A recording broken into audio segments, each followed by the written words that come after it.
I've had the honor of working with great master filmmakers with animation before. Wes Anderson, for example, who is similarly a devotee of pure cinema.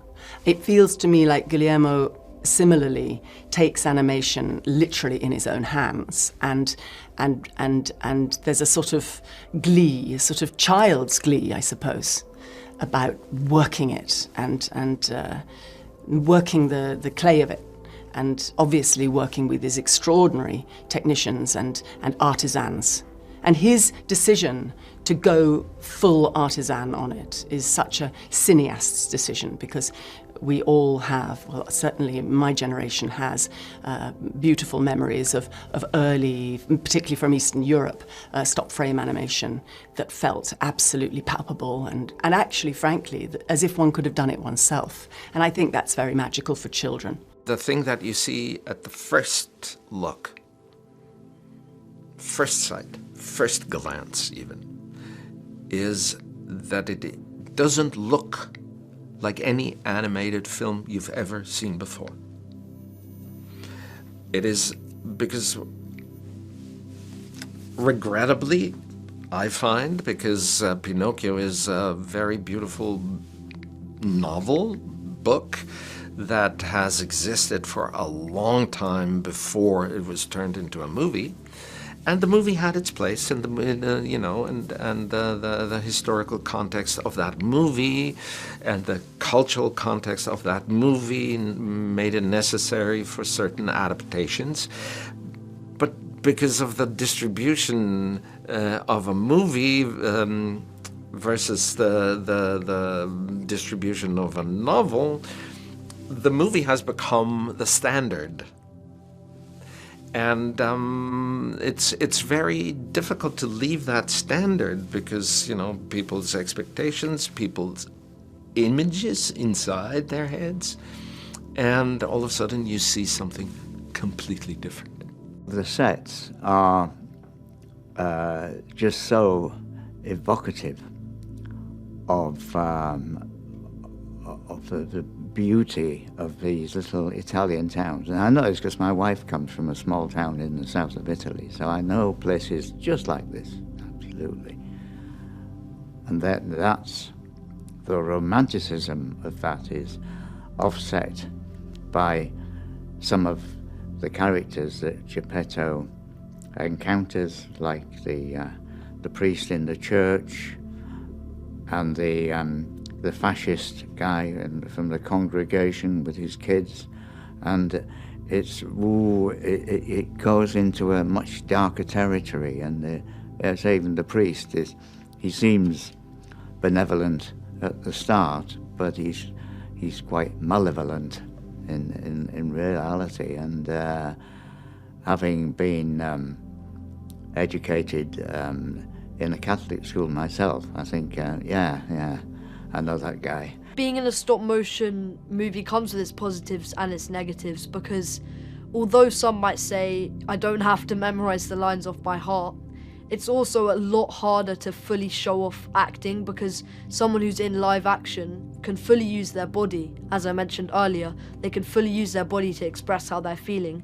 I can only use the power of my voice, so I think it makes it a lot harder, but also a lot more fun. I think that, like all master filmmakers, and Guillermo is one, he has the film in his head to a certain extent, and it's his task to kind of pull it out of his ear and share it with the many hundreds, potentially thousands of people who help him to bring it to the screen. But there's always room for a conversation, and there's always room. He will, and only working with him on animation, meaning all he's ever done with me is work with a voice, or rather that's all I've had the chance to do with him. There's a proposal of something that's very clear to him, and one tries to meet that, and then there's another antechamber of possibility of something he never thought of that he's also open to. So it's that wonderful mix of knowing exactly what he wants, but wanting to be surprised, which is very helpful. Guillermo can employ his style, or rather, the style is a result of the story that he wants to convey. what he wants to communicate, what he wants to tell. There's never a didactic element. He never wants to teach the audience. He never, is on a mission. He is never imposing an opinion or forcing a point. He's telling a story. And if he does it in his Baroque, exuberant way, the result will be the style. And that's how it should be. So you may notice, or have noticed, in Pinocchio, the style is slightly different. Yeah, because the story is different. Auditioning for the film was quite a long process, so I remember getting my first audition. I didn't know it was Pinocchio. It was just some animation where I just had to read the lines, and I got told by one of the producers that out of all the people who auditioned, I was one of the only people who showed my face while actually auditioning, because obviously it's a voice recording, but I still wanted to show my face to sort of emphasize it. And then we had round 2, and my mum told me that I got the call back for Pinocchio, and I was really confused. I couldn't get my head around it because I just didn't understand where Pinocchio came from. And then eventually I realized, and I remember I was at my friend's house, and I was a lot younger. I didn't have my own phone, so I got my friend's mum came in with the phone and said, "It's for you." And my brother said to me, "Can I call you Pinocchio?" And I knew I got the part, and it was the best feeling. I think the combination of Pinocchio, the story, and Guillermo del Toro is pretty obvious. I mean, it was going to happen sooner or later. It feels like, not just in terms of the technical treasure trove that it is, but also in terms of its themes. Guillermo is always looking at what it is to be, in particular, human, but more generally mortal.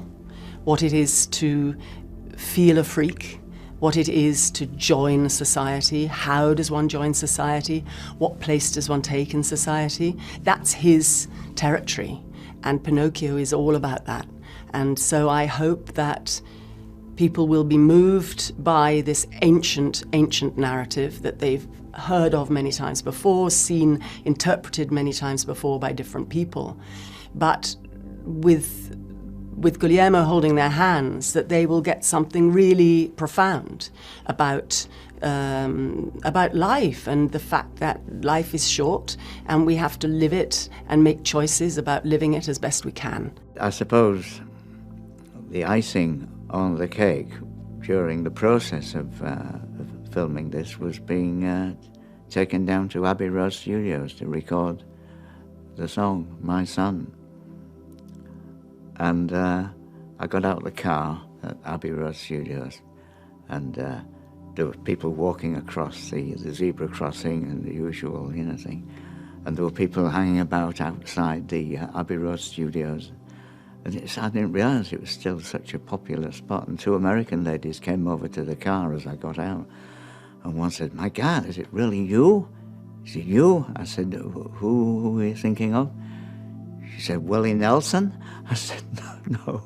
I wish I had his money, but no, sorry. So I was sorry to disappoint them, but slightly delighted, And then I recorded the song in Studio 3 on a microphone that was an iconic mic. It had been used, I think Pink Floyd had recorded some of Dark Side of the Moon on this mic, and Amy Winehouse made her last ever recording in that studio on the same mic. And so it was just, again, one of those things that you'd like to put on your bucket list, but you think, I'm wasting my time because it won't happen, but it did.